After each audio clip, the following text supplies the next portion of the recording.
ঢাকাই সিনেমার আকাশে আর এক ঝড়ের আভাস। মেগাস্টার শাকিব খানের বহুল প্রতীক্ষিত বরবাদ সিনেমার টিজার অবশেষে প্রকাশ্যে এসেছে। বৃহস্পতিবার সন্ধ্যায় মাত্র 1 মিনিট 44 সেকেন্ডের এই টিজারেই কাঁপিয়ে দিয়েছে শাকিব অনুরাগীদের হৃদয়। আমার মা হয়ে লজ্জা হয়, আর তোমার ছেলের বাবা হয়ে এতটুকু লজ্জা হয় না?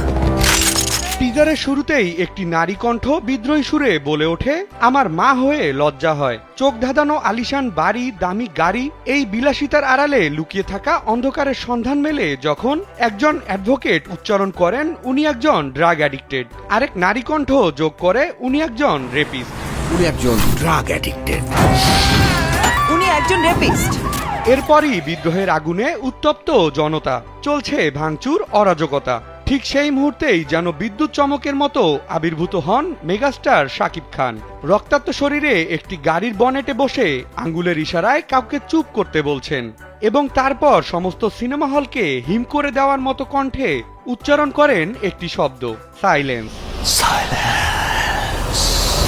মেহেদী হাসান হৃদয় পরিচালিত এই সিনেমায় ধুমধারাকা অ্যাকশনের সঙ্গে মিশেছে রোম্যান্স। কলকাতার অভিনেত্রী ইধিকা পাল নিতু চরিত্রে শাকিবের প্রেমিকা হিসেবে দেখা দিয়েছেন। ধারালো তরবারি হাতে, রক্তে ভেজা মুখে এবং বিদ্রোহের আগুনের মাঝে প্রেমের ছোঁয়া। এই নায়ক বুঝিয়ে দিয়েছেন এবার তিনি আসলেই সব সীমা ছাড়িয়ে যেতে চলেছেন।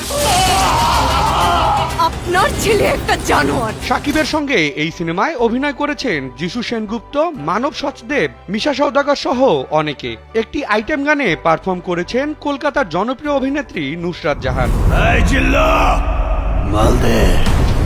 আগামী ঈদ উল ফিতরে বাংলাদেশ সহ বিশ্বব্যাপী মুক্তি পাবে বরবাদ। এর আগে প্রিয়তমা, তুফান, রাজকুমার দিয়ে ভক্তদের ভালোবাসা পেয়েছেন শাকিব খান।